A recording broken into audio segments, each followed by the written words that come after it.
परे जाने की लालसा विशुद्धि, आज्ञा और सहस्रार में होती है। अगर ऊर्जा विशुद्धि में चली जाती है तो आप बहुत शक्तिशाली बन सकते हैं। अगर ऊर्जा सहस्रार में पहुंच जाती है तो आप बस यूं ही परमानंद में रहते हैं। आज्ञा को तीसरी आंख कहा जाता है। जब ऊर्जा आज्ञा को छूती है तो आपको बौद्धिक रूप से बोध प्राप्त हो जाता है। तीसरी आंख को एक ऊर्जा रूप की तरह विस्तृत रूप में स्थापित किया गया है। सो हेलो दोस्तों, नमस्कारम। स्वागत है आप सभी का एक और नई वीडियो में। दोस्तों, हम में से कई सारे लोग योग करते होंगे, ध्यान करते होंगे और इन सब के मूल्य को बहुत ही अच्छी तरह से समझते होंगे कि यह सारी चीजें, यह योग, ध्यान, तपस्या जो कुछ भी है, यह किस तरह से हमें और हमारे शरीर को, हमारे माइंड को, हमारे लाइफ को इम्पैक्ट करता है, उसे फायदा पहुंचाता है। लेकिन हम में से कई सारे लोगों को यह पता ही नहीं होगा कि यह सारी चीजें होती क्या हैं और हमारी बॉडी किस तरह से काम करती है। दोस्तों, आज की इस वीडियो में सद्गुरु जी ने बहुत ही गहराई के साथ हमारे बॉडी के भीतर जो 7 चक्रास होते हैं, जो 7 चक्र होते हैं, उनको किस तरह से एक्टिव किया जाता है, 7 चक्रास क्या होते हैं, उनकी किस तरह की ऊर्जाएं होती हैं, उन्हें किस तरह से जागृत किया जा सकता है, इन सभी चीज़ों के बारे में बहुत ही गहनता के साथ, बहुत ही गहराई के साथ में एक्सप्लेन किया है। और दोस्तों, सद्गुरु जी ने इस वीडियो में हमारे थर्ड आई के बारे में भी बहुत सारी बातें, बहुत सारे मिसकॉन्सेप्ट क्लियर किए हैं। इसीलिए अगर आप इन सभी चीज़ों में इंटरेस्टेड हैं तो आपको आज की यह वीडियो जरूर देखनी चाहिए। तो क्या कुछ है दोस्तों आज की इस वीडियो में, आइए देखते हैं आज की इस वीडियो को। नमस्कारम सद्गुरु। मैंने 10 साल पहले ध्यान करना शुरू किया था और कुछ साल के बाद मैं अपनी तीसरी आंख, एक परफेक्ट आईबॉल को देख पाया। क्या यह असली है या मैं भ्रम में हूं? अब इसे समझने की जरूरत है कि जिसे तीसरी आंख कहा जाता है, जरूरी नहीं कि वो इस तरह की एक और आंख हो। ठीक है, ऐसा नहीं है। बात बस इतनी है कि आप जानते हैं वहां प्राणिक सिस्टम में हमने उन 72,000 नाड़ियों के बारे में बात की है। शरीर में इन 72,000 नाड़ियों के मिलने के 114 महत्वपूर्ण स्थान या जंक्शन पॉइंट हैं। जैसे इस बिल्डिंग में बिजली के तार बिछे हुए हैं, उसमें कई जंक्शन पॉइंट हैं जहां तार बड़े पैमाने पर मिलते हैं। शरीर में 114 जंक्शन पॉइंट हैं। आमतौर पर इन्हें चक्र कहा जाता है। चक्र शब्द का शाब्दिक अर्थ है पहिया, लेकिन ये सर्किल या पहिए के रूप में नहीं है। ये हमेशा त्रिभुज के रूप में मिलते हैं। नाड़ियां हमेशा त्रिभुज के रूप में मिलती हैं और पूरी योग प्रणाली इस बात पर निर्भर करती है कि आप उनके साथ क्या करते हैं। तो इन 114 में से 7 को प्रमुख जंक्शन पॉइंट माना जाता है। तो ये 7 चक्र हैं जिनके बारे में आमतौर पर हर कोई बात करता है।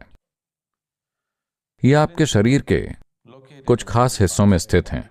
ये हैं मूलाधार, स्वाधिष्ठान, मणिपूरक, अनाहत, विशुद्धि, आज्ञा और सहस्रार। मूलाधार का अर्थ है नींव। ये केंद्र भौतिक रूप से शरीर में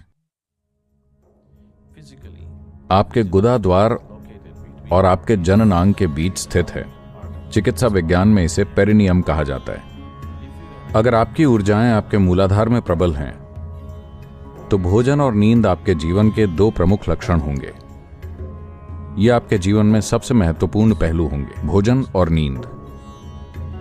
अगर आपकी ऊर्जाएं आपके स्वाधिष्ठान में प्रबल हैं, जो आपके जननांग के ठीक ऊपर स्थित है, तो यहां आप सुख खोजने वाले इंसान होंगे। सुख का मतलब जरूरी नहीं कि सेक्स और उस तरह की चीजें। आप एक ऐसे व्यक्ति हैं जो दुनिया का मजा लेना चाहते हैं, वो आप में प्रबल है।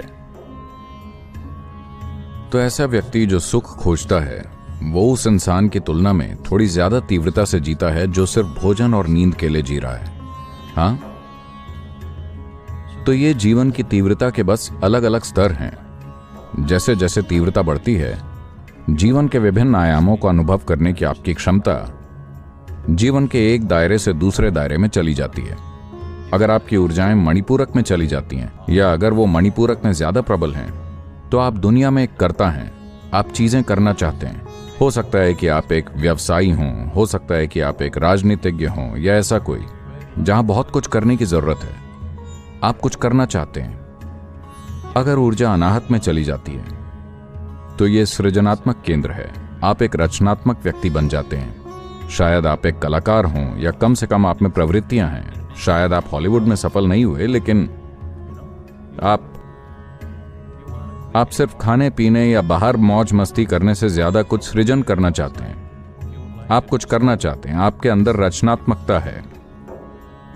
एक व्यक्ति, मान लीजिए कोई कलाकार, आमतौर पर उनका जीवन दूसरे लोगों को थोड़ा पागलपन लग सकता है, लेकिन एक बिजनेसमैन की तुलना में वो जीवन को थोड़ा ज्यादा तीव्रता से अनुभव करते हैं। हाँ, ये तीव्रता का एक अलग स्तर है। अनाहत शब्द का अर्थ है बिना आघात का। यह आघात रहित ध्वनि है। ये नीचे और ऊपर के बीच का मिलन है। जीवित रहने की आपकी सारी प्रवृत्तियां निचले 3 चक्रों में हैं। आत्म संरक्षण मणिपूरक, स्वाधिष्ठान और मूलाधार में है।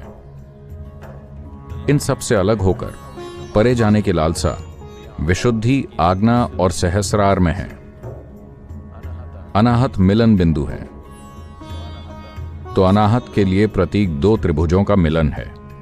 आपने वो देखा है, स्टार ऑफ डेविड, हर चीज अनाहत से आती है। वो अनाहत का प्रतीक है। 2 त्रिकोण ऊपर की ओर और नीचे की ओर आपस में मिलते हुए, क्योंकि ये जीवन के 2 अलग अलग आयाम हैं। एक आत्म संरक्षण को दर्शाता है, दूसरा परे जाने की लालसा को दर्शाता है। आपके सिर और दिल में परे जाने की लालसा है, लेकिन आपके शरीर में संरक्षण की लालसा है। तो अगर ऊर्जाएं विशुद्धि में चली जाती हैं, यह शक्ति का केंद्र है। आप जबरदस्त शक्तिशाली, बहुत शक्तिशाली व्यक्ति बन सकते हैं।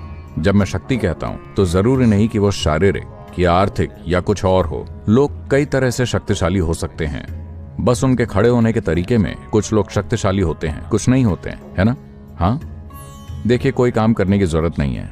आप 10 लोगों को यहां खड़ा कर दें, जिस तरह से वो खड़े होते हैं, कुछ लोग शक्तिशाली होते हैं, कुछ नहीं। क्या ऐसा नहीं है? ये जरूरी नहीं कि ऐसा उनके काम के कारण हो। बस वो जिस तरह से हैं, उन्हें किसी चीज के लिए दिखावा करने की जरूरत नहीं है। वो जिस तरह से हैं, बस उसमें ही एक शक्ति होती है। अगर आपकी ऊर्जा आज्ञा में पहुंच जाती है तो आपको बौद्धिक रूप से बोध प्राप्त हो जाता है। आप चीजों को स्पष्ट देख पाते हैं। आप हर चीज को उसी तरह देखते हैं जैसी वो है। एक बार जब आप हर चीज को उसी तरह देखना शुरू करते हैं जैसी वो है, तो आप शांति में होते हैं। तो आज्ञा को तीसरी आंख कहा जाता है, क्योंकि आप चीजों को उसी तरह देखते हैं जैसी वो हैं। ये 2 आंखें बहुत भ्रामक हैं। वो आपको चीजों को वैसे दिखाती हैं जैसे आपके जीवन संरक्षण के लिए जरूरी है। वो आपको हर चीज को वैसे नहीं देखने देती जैसी वो है। जब आपकी ऊर्जा आज्ञा को छू लेती है, तो अब आप चीजों को वैसे देख रहे हैं जैसी वो हैं, हर चीज जैसी वो है। अब इसीलिए इसे तीसरी आंख कहा जाता है। सहस्रार 7वां चक्र है, जो शरीर में नहीं बल्कि शरीर के ठीक बाहर है। ज्यादातर लोगों के लिए यह निष्क्रिय है, यह सक्रिय नहीं है। अगर कोई साधना आपके जीवन में आती है, अगर आप इसे किसी खास तरीके से सक्रिय करते हैं, या जीवन जीने के बहुत तीव्र तरीके से यह सक्रिय हो सकता है। अगर ऊर्जाएं आपके सहस्रार में प्रवेश करती हैं, तो आप अकारण ही बेवजह परमानंद में आ जाते हैं। आप पागलों की तरह आनंदित रहते हैं। अगर आप भाव स्पंदन में आए, तो आप देखेंगे कि बिना किसी कारण के आप परमानंद में डूबे रहेंगे। आपको पता ही नहीं होगा कि क्या हो रहा है। कोई बाहरी कारण नहीं, आप बस परमानंद में हैं, क्योंकि आपकी ऊर्जाएं सहस्रार को छू लेती हैं। From Mooladhara to Agna, there are many pathways as to how to get there, any number of methods and teachings as to how to reach there. मूलाधार से आज्ञा तक पहुंचने के कई मार्ग हैं, कई तरीके और शिक्षाएं हैं कि वहां तक कैसे पहुंचे। आज्ञा से सहस्रार तक कोई मार्ग नहीं है। अगर आप आज्ञा से सहस्रार तक जाना चाहते हैं, चूंकि कोई मार्ग नहीं है, तो इसीलिए बहुत से लोगों ने प्रचार कर रखा है कि पाने के लिए सर्वोच्च चीज शांति है, क्योंकि वो यहां अटक गए हैं। तो आज्ञा से सहस्रार तक कोई मार्ग नहीं है। यही मूल कारण है कि परंपराओं में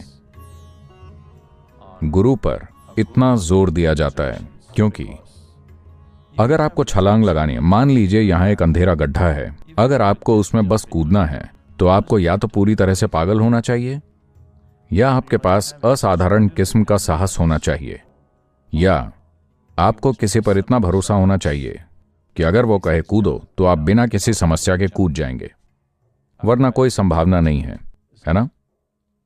चूंकि कई लोगों के लिए वो संभावना नहीं है, यही कारण है कि उन्होंने निष्कर्ष निकाल रखा है कि शांति परम लक्ष्य है, क्योंकि वो इसमें अटक गए हैं, ऊपर नहीं जा सके। इसे एक आंख के रूप में देखना सिर्फ इसलिए है क्योंकि कुछ पद्धतियों, अभ्यास की कुछ पद्धतियों ने इसकी पूरी एक छवि बना डाली है। ये छवियां सिर्फ कागज पर नहीं बनाई गई थीं, उन्होंने इसके रूप स्थापित किए। यह अपने आप में एक पूरा विज्ञान है। भारत में इसे प्राण प्रतिष्ठा का विज्ञान कहा जाता है। योग परंपराओं में प्राण प्रतिष्ठा के इस विज्ञान को ऐसी ऊंचाइयों तक ले जाया जा सकता है कि आप जो भी रूप चाहें उसे प्राण प्रतिष्ठित कर सकते हैं और वास्तविकता बना सकते हैं। अभी मान लीजिए कि मैं एक भयंकर ड्रैगन स्थापित करना चाहता हूं ऊर्जा के लिहाज से। अब मैं ड्रैगन के लिए एक मंदिर स्थापित करूंगा, और अगर आप वहां जाएंगे तो आपको ड्रैगन का गहरा अनुभव होगा, क्योंकि ड्रैगन का ऊर्जा रूप जीवित जैसा है, एक असली चीज की तरह। क्योंकि प्राण प्रतिष्ठा का यह विज्ञान ऐसा है कि आप जिस भी रूप में चाहें उसे प्रतिष्ठित कर सकते हैं और ऊर्जा को वो रूप धारण करा सकते हैं। तो अलग अलग उद्देश्यों के लिए देवी देवताओं का सृजन किया गया था। उन्हें जिस भी तरह का रूप चाहिए था उन्होंने उसे बनाया। तो इस तरह लोगों ने साधना के लिए अलग अलग तरह की कई छवियां बनाई ताकि लोग उसका इस्तेमाल कर सकें। ऐसा नहीं है कि आपके पास भी उसी तरह की एक है, लेकिन इसे कई परंपराओं में स्थापित किया गया है। तीसरी आंख को एक ऊर्जा रूप में विस्तृत रूप से स्थापित किया गया है। अगर कहीं पर आप इसके संपर्क में आ जाते हैं तो शायद आपको यह दिखने लगे। लेकिन ये दो अलग अलग तरह के योग हैं। एक है दायां हाथ योग और दूसरा बायां हाथ योग। दाएं हाथ योग में कोई कल्पना नहीं होती। अभी हम आपको जो प्रदान कर रहे हैं उसमें कोई कल्पना नहीं है। हम किसी तरह की कल्पना का इस्तेमाल नहीं करते, क्योंकि अगर आप कल्पना में चले जाते हैं तो आपको निरंतर देखभाल में होना चाहिए, किसी ऐसे की जो जानता है कि क्या चीज है, कोई ऐसा जो छवियों को हटा सके जब उनकी जरूरत ना हो, वरना आपको पता नहीं चलेगा कि वास्तविकता कहां है और कल्पना कहां है। आप बहुत आसानी से बस काल्पनिक दुनिया में चले जाएंगे। तो यहां हम प्रज्ञा मार्ग का उपयोग कर रहे हैं, जहां कोई कल्पना नहीं है, बिल्कुल भी कल्पना नहीं है। बस खुद का उपयोग करें विकास के लिए। हो सकता है कि यह उतना रंगीन ना हो, लेकिन यह ज्यादा स्थिर है। आप खोते नहीं हैं। अगर आप एक कदम आगे बढ़ते हैं तो आपको पता रहता है, अगर एक कदम पीछे हटते हैं तो आपको पता रहता है। वहां आपको पता नहीं चलेगा, लेकिन ये बहुत रंगीन और उल्लासमय तरीके हैं। हम भी करते हैं, लेकिन लोगों के इस तरह के बड़े समूह के साथ नहीं। मैं भी उस तरह की चीजें करता हूं, लेकिन लोगों के बड़े समूह के साथ नहीं, क्योंकि लोग बहुत आसानी से काल्पनिक दुनिया में चले जाएंगे। तो दोस्तों, उम्मीद करता हूं कि आपने इस वीडियो को पूरे फोकस के साथ पूरी तरह से देख लिया होगा और सदगुरु जी के द्वारा बताए गए 7 चक्रास और थर्ड आई के बारे में भी जानकारी इकट्ठी कर ली होगी। दोस्तों, इस धरती पर हम मनुष्य ही एकमात्र ऐसे जीव हैं जो अपने जीवन में जो चाहें वह चीजें कर सकते हैं। तो अगर आप में से कोई भी इन सब चक्रास को जागृत करना चाहता है तो वह कर सकता है सद्गुरु जी की बातों को फॉलो करते हुए, मगर इसमें कई सारे बिंदुओं पर ध्यान रखने की भी जरूरत है। ऐसे ही बिना किसी गाइडेंस के खुद से इन चक्रों को जागृत करने का प्रयास बिल्कुल भी ना करें, क्योंकि हो सकता है कि इससे आपका अहित हो जाए, आपका नुकसान हो जाए। तो दोस्तों, आपको आज का यह वीडियो कैसा लगा हमें कमेंट करके जरूर बताइएगा और इस वीडियो को लाइक व शेयर भी कर दीजिएगा। मैं मिलता हूं अगली वीडियो में, तब तक के लिए हंसते रहिए, मुस्कुराते रहिए, हर दिन कुछ अच्छा सीखते और सिखाते भी रहिए। नमस्कार।